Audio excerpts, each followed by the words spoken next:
So just to sort of summarize some of the salient points of my argument, and summary of the basic facts of the matter when you look at the Malaysian example of affirmative action, is that it would be much better to have non-racially crafted um,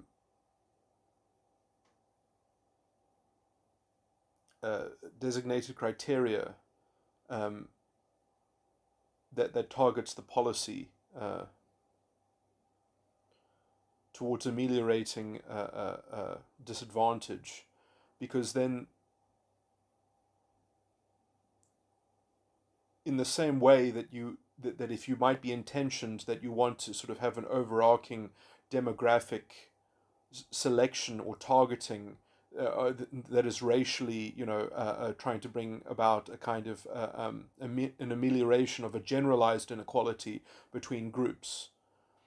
then if you do that by going the non-racialist policy route, it forces you to craft policy that is specific at selecting issues which would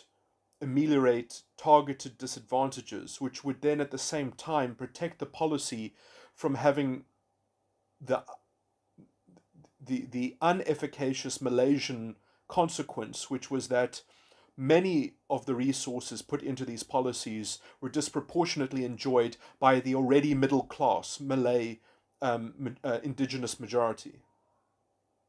So by going the non-racialist route, you force your policy to actually do real work rather than just raising a general demographic. And in that generalization, and in attention given to that generalization, it fundamentally misspends the money.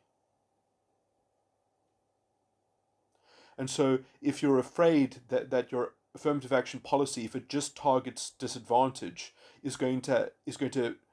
also include people that are not the racial component that you were only interested in helping, if you want to be that sort of retributivistic and cold and calculated in your collective retributivism, in your fascistic morality, and in fact in the deployment of government in an anti-social justice, because that's the literal contravention of social justice,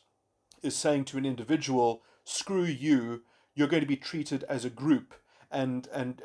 you are going to be made token and representative of your group, and you're going to be prejudiced because of that association that's going to be projected onto you. And so I mean, it's obviously, this is the huge corruption that racialist identity politics is entrenched in, is that it defines social justice as group against group, as a group generalization trying to increase something against some kind of group generalization. And in that fudged calculus, you essentially, you don't have to be efficacious, because as long as you do something that promotes the identity, that promotes the generalization overall, it doesn't matter if that statistical improvement is lumped in a virtual plutocratic elite, and it gets horribly distributed throughout that supposed identity faction, because essentially it's not targeting disadvantage, it's just targeting the superficial factor. So if you stick to the non-racialist policy framework, then you have to actually designate criteria that would make someone a worthy recipient of some kind of policy benefit, right? And so if you actually just do that and you go that route and you force, and if you say, well, this policy is actually capturing too many people that are middle class, or too many people that essentially, that are already doing fairly well and that they don't need the help, and then actually to help the other people, you would actually have to have something that was far more hands-on, far more intelligent, far more actually grappling with the actual issues, rather than lumping these issues into some disgusting, vague, nebulous accusation against systemic oppression, which essentially is so vague in its prescriptive complaining, has no hope of ever resolving itself other than continually just demanding more and more, and it's like a sinkhole in the budget, and it always produces unsustainable policy interventions that just ask for more, because they don't even ameliorate the actual conditions that they supposedly attend to. They unsustainably mitigate them in the short term, and they never mitigate them over the medium or the long term, and then you just create a further fascistic complaint against the system. saying that, oh, essentially we need a counter privilege, we need a more instantiated segregational policy or an arbitration over identity. We need more ad hoc administrators that give more quotas, and essentially it never ends. You never end up with a common society with common values and common standards, because you're not transforming towards bringing up standards, because you just complain that the standard itself is representative of systemic oppression. It's a shit show that never ends. It's a self-aggravating,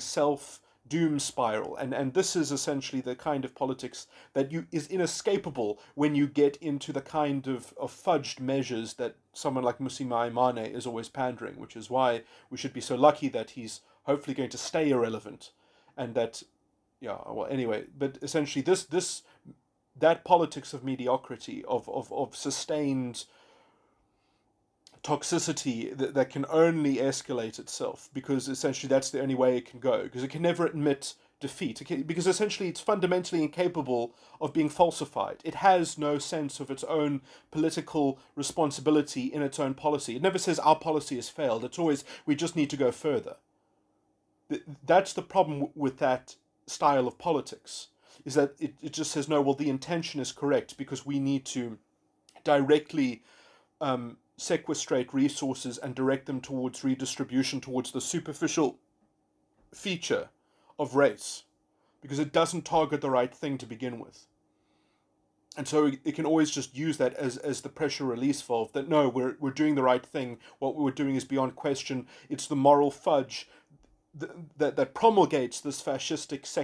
second-rate intellectual dishonesty and a fascistic political arena, which we are already entrenched in. And now it's, how do we extricate ourselves from this? And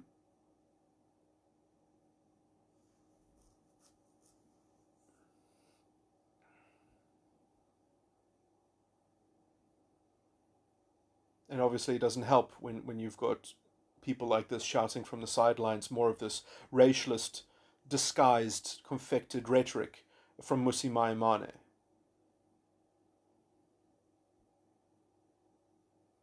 But again, I mean, it's also good that some people like this have a voice, so that they can be confronted and rebuked and refuted.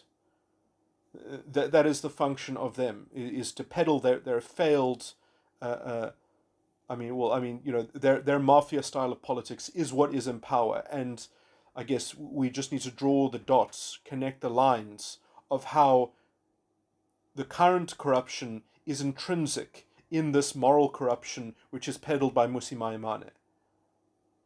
It is inexorable. These things promulgate political unaccountability, because it puts you on a moral pedestal that essentially you can always just use hysterical